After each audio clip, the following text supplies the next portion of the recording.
So ayan mga kadrama-rama, alam ko pong inaabangan nyo po no, yung next na mangyayari po dito sa Abot Kamay ng Pangarap dahil sobrang nakaka-tense na nga po no, tsaka nakaka-excite din po talaga no, yung pinapakita talagang episode ngayon talaga ni director no, dahil alam naman po natin mga kadrama kung ano talaga yung nangyari talaga doon sa yate no, na sinasakyan talaga nila Annalyn dahil nilagyan nga po talaga ng bomba ni Moira no.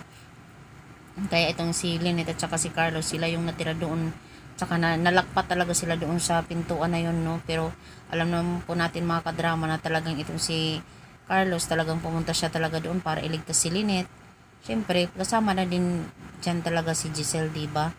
Kasi alam naman po natin na nakita talaga ni Carlos itong si Moira at tinanong niya kung nasaan sila, Lynette. Kaya itong si Moira talagang tinuro na lang niya talaga dito kay Carlos kaysa naman mapahamak siya.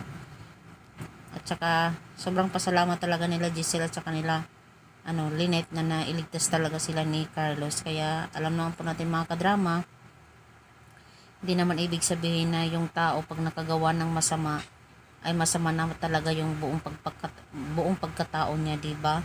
Alam naman po natin na yung tao talaga ay pwede naman talagang magbago anytime, diba? Kung gugustuhin mo, magbabago ka talaga. Kaya itong sila Lynette at saka sila Giselle, sobrang magpapasalamat talaga dito kay Carlos, diba? Sa ginawa niya dahil kung hindi sa kanya ay talagang wala na sila, diba? Kaya mga kadrama,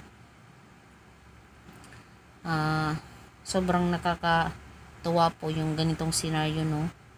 At least may ginawa po talaga itong si Carlos talaga, na kahit nagkamali man siya, talagang mas gumawa siya ng mabuti, maganda, na talagang hindi din siya kakalimutan ng isang tao.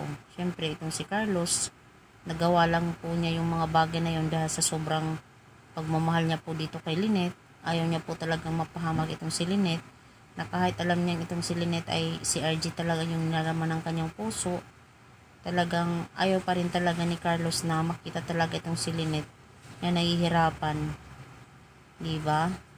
Na mawawala na lang ng ganun-ganun na lang dahil sa kagagawa ng isang tao. Kaya itong si Carlos, to the rescue talaga siya sa kanyang minamahal. Kahit alam niyang hindi siya mahal, pero at least ginawa niya yung mga bagay na yun para sa kanyang mahal sa buhay, diba? Grabe, kahit nga yung buhay niya ay kaya niyang ibigay para sa kanyang minamahal na si Lynette, diba? Kaya sobrang nakaka-proud din talaga kay Carlos. Kaya wag po nating i-judge si Carlos bakit nagawa po niya yun kay Irene. Actually, accidentally lang naman po yun. Dahil nga po yun sa kanyang pagmamahal dito kay Lynette. Grabe no, yung sobrang pagmamahal. Minsan hindi mo na nakokontrol yung sarili mo. Pero sige lang po mga kadrama no. So proud of you, Carlos.